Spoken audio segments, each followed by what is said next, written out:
తన కూతురిగా పుట్టిందని మీ బావగారి నమ్మకం. అందుకే అమ్మ అమ్మ అని పిలుస్తూ చాలా గారాబంగా ఎంతో స్వాతంత్రం ఇచ్చి పెంచారు.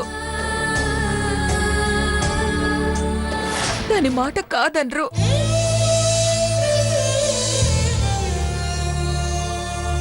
అది పెళ్లి అనుకోక ముందు దాకా చాలా హుందాగా, గంభీరంగా, అందరూ మెచ్చుకునే మంచితనంగా మెలిగింది. ఆ మంగమ్మ గారు దీన్ని చిరాకు పెట్టి అల్లుడు గారు అనుమానించి అవమానపరిచి మరో మంగమ్మలా ఇది నోరు తెరిచి ఎదురు తిరిగి మాట్లాడే స్థితికి తెచ్చారు.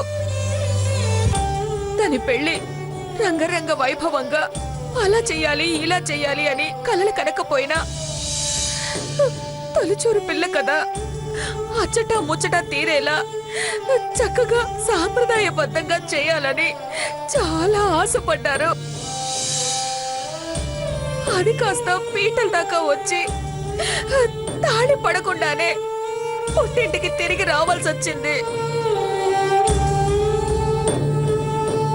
పంతులు గారితో లగ్న పత్రిక రాయించి ఇరువురు మార్చుకున్నాక అచ్చు వేసి పసుపు కుంకాలు రాసి అయిన వాళ్ళ కన్నా శుభలేఖలు పంచే అవకాశం లేకుండా పోయిందేనన్న బాధ. కనీసం ఓ పత్రికన్నా రాసి ఆ దేవుడి పాదాల ముందు ఉంచాలని ఆరాటంతో ఇక్కడికి వచ్చాను. కానీ దుఃఖం పొంగుకొస్తుంది. ఏంటి కర్మ అని నా మనసు వెక్కిరిస్తోంది. అత్తరు చుక్కలు అత్తాల్సిన కార్డు మీద కన్నీటి పొట్లు రాలుతాయన్న భయంతో ఆగాను. రాయాలంటే చేతులు వణుకుతున్నాయి శకుంతల. రాసి దేవుడి దగ్గరన్నా పెట్టకపోతే అశుభం అనిపిస్తుంది. ఏం చేయాలో అర్థం కావట్లేదు శకుంతల, అర్థం కావడం లేదు.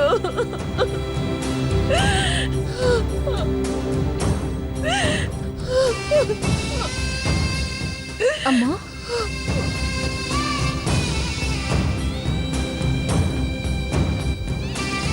ఆశలు చంపుకున్నాక, అయిష్టాలు ఇష్టాలు చేసుకున్నాక ఇంకా ఈ దుఃఖం ఏంటమ్మా? ఆ కన్నీళ్ళెందుకు? నా జీవితాన్ని ఈ పెళ్లి కొత్త మలుపు తిప్పుతుంది, కొత్త అనుభవాలనిస్తుంది. మీరిలా ఏ విషయంలోనూ నా గురించి తప్పించి తల్లడిల్లిపోవద్దనే ఉద్దేశంతోనే నేను మీ మాటకి తలొంచాను. నాకే దుఃఖం రావడం లేదు, బాధని కూడా మర్చిపోయాను. ఏ ఆడపిల్లకి రాని గొప్ప అవకాశం నాకొచ్చిందని సంతోషపడుతున్నాను. ఒక కొత్త పద్ధతికి శ్రీకారం చుట్టే భాగ్యం కలిగింది.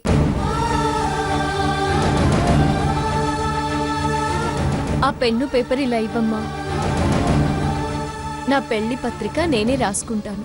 సీత, మీ అబ్బాయిగా, నా అన్నకి అమ్మగా, నా కుమారుడు చిరంజీవి రామచంద్రయ్య ప్రథమ పుత్రిక సీత వివాహం అని నానమ్మగా నేనే ఈ పెళ్లి పత్రిక రాస్తాను.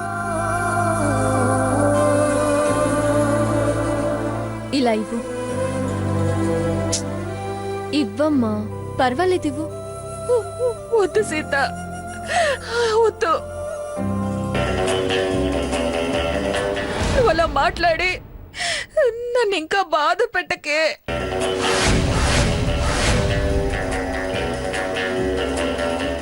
ఏంటి కుటుంబం మొత్తం హోల్సేల్గా ఏడ్చేస్తున్నారు? కొంచెం దగ్గరికి వెళ్ళి చూద్దామా? మొండికేసిన మనసుకి మెత్తబడ్డం తెలియకూడదు. దుఃఖం దిగమింగే గుండె బరువెక్కడం అలవాటు పడకూడదు. ఏడ్చి ఏడ్చి తడారిపోయిన కళ్ళు మళ్ళీ చెమ్మగిల్లకూడదు.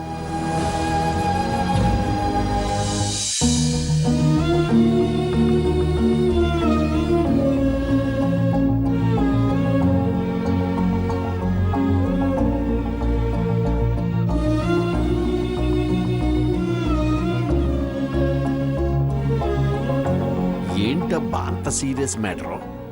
కొడుకునై తోబుట్టు పెళ్లి బాధ్యత, కూతురిగా కట్టుబడి పెళ్లికి ఒప్పుకున్న పెళ్లి కూతుర్ని వినపడి సావట్లేదే. మీ మనసు తెలుసుకొని నడుచుకోవడం నా ధర్మం.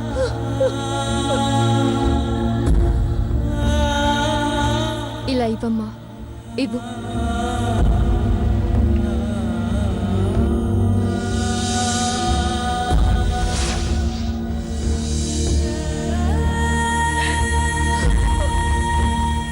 మా వదిలి భలే ఏడుతుంది. శ్రీరస్తు, శుభమస్తు, కళ్యాణమస్తు. శ్రీలాస సీతా మహాలక్ష్మి. చిరంజీవి రఘురామ్ల వివాహము పెద్దలచే నిశ్చయించడం అయినది.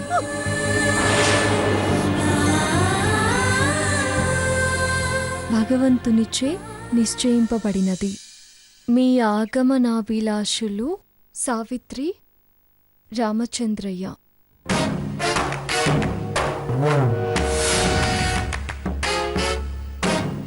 ఏంటి అర్ధరాత్రిగా రాతకోతలో? ఇంతే కదమ్మా, బావుందో లేదో చూడు.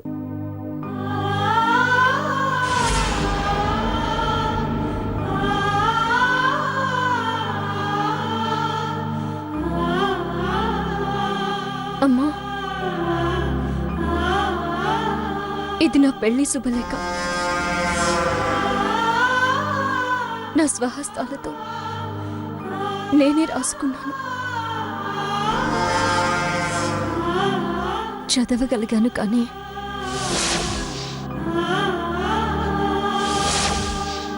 నా చేతిలో వివాహ రేఖ ఏం చెప్తుందో,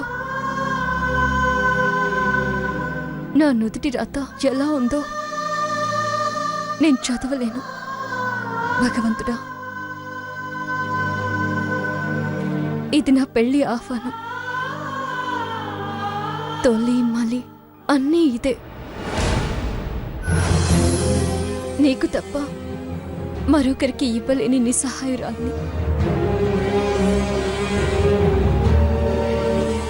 ఆశీర్వదించి మా అమ్మా నాన్నల్ని గెలిపిస్తావో,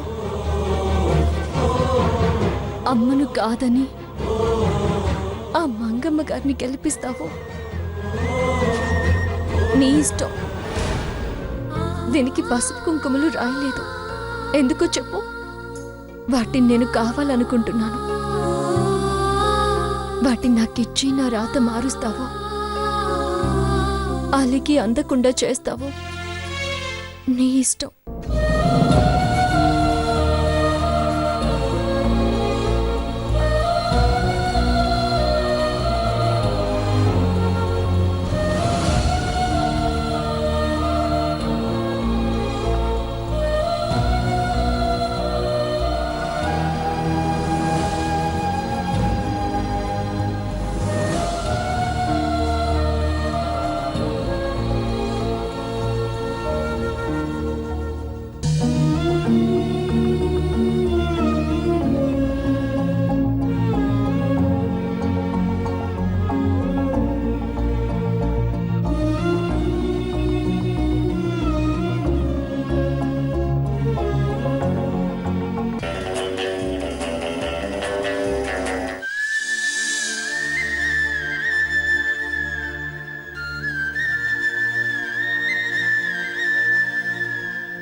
కదంబ రహస్యం బట్టబలైపోద్ది. క్లూ దొరికింది, ఇక కబడ్డీనే. తెలిసిందిలే తెలిసిందిలే.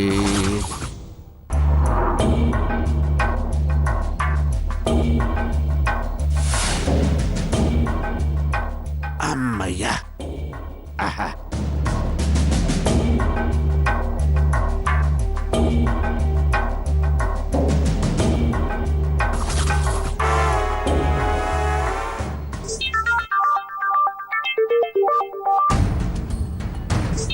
వీడు ఇప్పుడు ఫోన్ చేస్తున్నాడేమిటి? హలో. అమ్మా క్షమించండి, ఓ విషయం తెలిసింది, అందుకే వెంటనే ఫోన్ చేశా. ఏమిటది? సీత పెళ్లి ఖాయమైపోయింది. విషయం శుభలేఖల దాకా వచ్చింది. ఏయ్, దొంగల పడ్డ 6 నెలలకి కుక్కల మురిగినట్టు ఇప్పుడు ఫోన్ చేసి చెప్తావే? ఆ? ఆ విషయం నాకెప్పుడో తెలుసు. పెట్టే ఫోను. కొత్త విషయం ఏమైనా ఉంటే చెప్పు.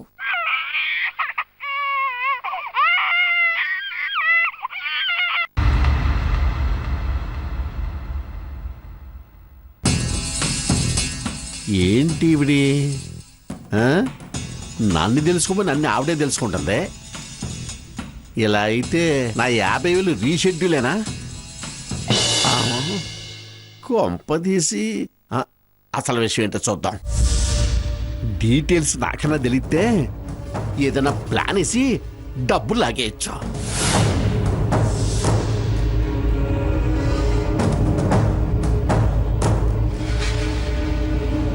అందరూ పడుకున్నారులే, ధైర్యంగా చదువు. శ్రీరస్తు శుభమత్తు కళ్యాణమత్తు.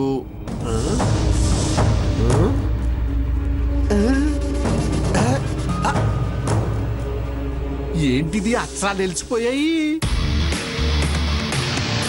అమ్మో, ఆవిడ ఇసుక్కొంద కాబట్టి సరిపోయింది. అదే ఎవరం అడిగితే నా పని తక్కాబేకా కసామేసా. ఇది ఒక అందుకు మంచిదేలే. అయినా ఎవరాలన్నీ నేనైనా కూపి లాగాలి. ఎప్పుడు, ఎక్కడ, ఎవరితో ముందు తెలుసుకోవాలి కదా. చెబుతా.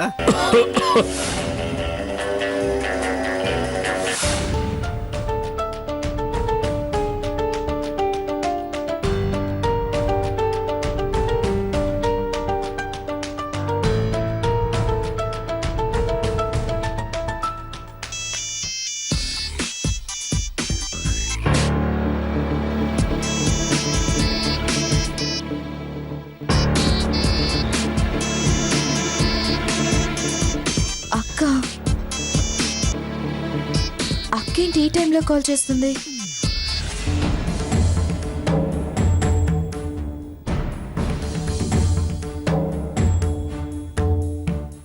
ఏంటిది?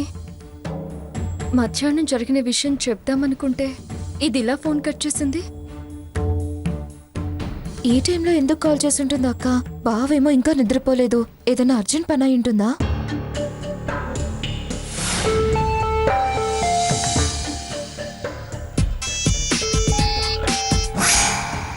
ఈ టైంలో ఎందుకు కాల్ చేసి ఉంటుంది అక్క? బావేమో ఇంకా నిద్రపోలేదు. ఏదైనా అర్జెంట్ పని అయి ఉంటుందా?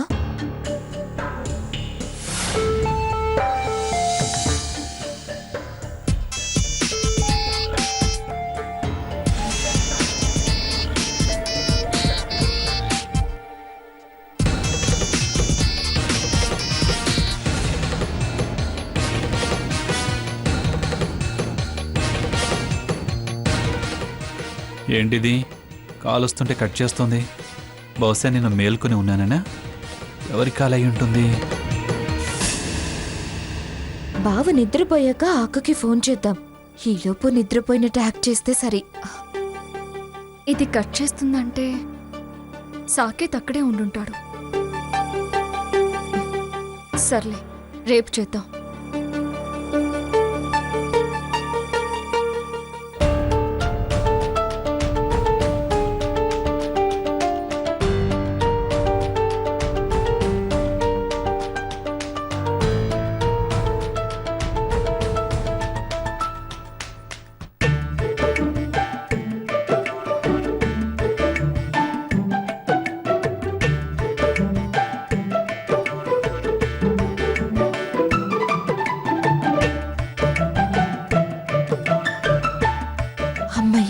నిద్రపోయాడు. ఇప్పుడు అక్కకి ఫోన్ చేస్తా.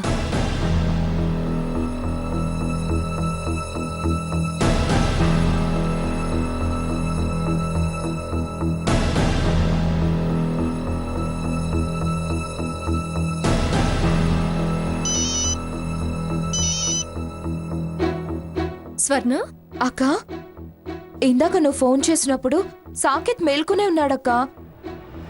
అందుకే ఆన్సర్ చేయలేదు. నేను ఎక్స్పెక్ట్ చేశానే, అందుకే మళ్ళీ నీకు కాల్ చేయలేదు. ఏంటి విషయం? ఎందుకు ఫోన్ చేసావు? ఏముందే, ఎప్పుడు ఉన్న విషయమే. ఆ మంగమ్మ గారి శబదాలు, అమ్మ దుఃఖం. మళ్ళీ ఏమైందక్కా? మధ్యాహ్నం ఎవరెవరిని కలిసారో తెలీదు. ఎలా విషయం ఆ మంగమ్మ గారికి తెలిసిందో కూడా తెలీదు. కానీ ఆవిడ గారొచ్చి సావిత్రి, సావిత్రి, సావిత్రి! రా, బయటికి రా. అలాగా, సరే కానీ. అయినా నువ్వు భయపడాల్సిన అవసరం ఏం లేదులే. అన్ని పరిస్థితులు మనకు అనుకూలంగానే ఉన్నాయి.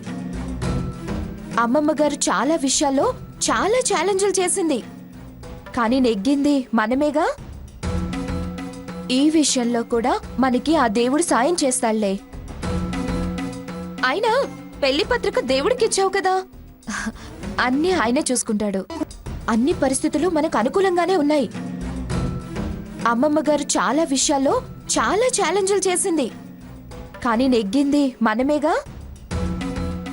ఈ విషయంలో కూడా మనకి ఆ దేవుడు సాయం చేస్తాడులే. అయినా పెళ్లి పత్రిక దేవుడికి ఇచ్చావు కదా, అన్నీ ఆయనే చూసుకుంటాడు. ఎట్టి పరిస్థితుల్లో నీ పెళ్లి అనుకున్నది అనుకున్నట్టుగా జరుగుతుంది. నువ్వు ధైర్యంగా ఉండు. అయినా కాకపోయినా నేనింక ధైర్యం చెడను. ఒక పెళ్లి చెడి ఏఐఆర్ ఉద్యోగం పోగొట్టింది. తర్వాత సూపర్ మార్కెట్ దారి దొరికింది. 1+1 ఆఫర్ లాగా ఒక బ్యాడ్ లక్ కి మరొక బ్యాడ్ లక్. అందులో చిన్న ఫ్రీ గిఫ్టే ఉద్యోగం అనుకోవాలి. అయ్యో, అలా అనకక్క. ఈసారి ఈ పెళ్లి ఆపటం ఎవ్వరి తరం కాదు. అయినా జరిగిన విషయాలన్నీ వాళ్ళకి వివరంగా తెలిసాయి కదా. Don't worry.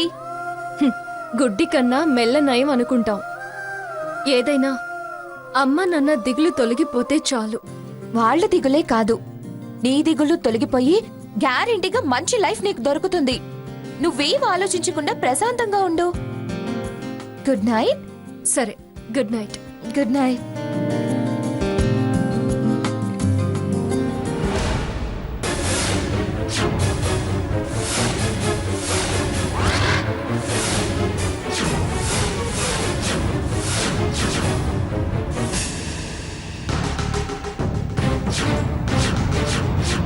ఏంటి అక్కా చెల్లెళ్ళిద్దరూ రాత్రిపూట రహస్యాలు మాట్లాడుకుంటున్నారు? అక్క పెళ్ళని తెలుసుగా, ఆ విషయాలే మాట్లాడుకున్నాం. అయినా అంతా విన్నావు కదా, ఇంకా రహస్యం అంటావే? పెళ్లి విషయాలే అయితే పగలే మాట్లాడుకోవచ్చుగా. ఏదో ధైర్యం నూరిపోస్తున్నావు. రాత్రిపూటే ఇలా దొంగచాటుగా వినే బుద్ధులున్న మనుషులు చుట్టూ ఉంటే ఇంకా పగలేం మాట్లాడతాం? కొందరి చేష్టలు అల్లరిపాలు చేస్తాయన్న భయం వెంటాడుతుంటే ధైర్యం చెప్పాలి కదా. అందుకే చెప్తున్నా. పొరపాటు చేస్తున్నారు కాబట్టే భయపడుతున్నారు. దాన్ని సమర్థించుకోవడానికి అవతలి వాళ్ళు అడ్డంకులు కలిగిస్తున్నారు అనడం ఎందుకు? పొరపాట్లో అడ్డంకులో అరికాళ్ల కింద ముళ్ళు పరిచి ఆటంకాలు కలిగించే వాళ్ళ మనసుకి తెలుసు. నేను ఆ ముళ్ళేరేసి సాఫీగా నడక సాగాలని, సాగుతుందని చెప్తున్నాను. ముళ్ళు గిళ్ళు అన్నావంటే పళ్ళు రాలుతాయి. ఆడాళ్ళ పళ్ళు రాలగొట్టడమే మొగతనం అనుకుంటే రాలగొట్టు. అయినా మేమేం మాట్లాడుకుంటే నీకెందుకు? మాట్లాడు, ఏమన్నా మాట్లాడు, కానీ దాపరికం లేకుండా మాట్లాడు. ముళ్ళు రాళ్ళు అని వాగకు. వాళ్ళకి అంత ధైర్యం చెప్తున్న దానివి ధైర్యంగా పెళ్లి కొడుకు ఎవరో మొగుడైనా నాకు చెప్పొచ్చుగా. మొగుడా? నువ్వా?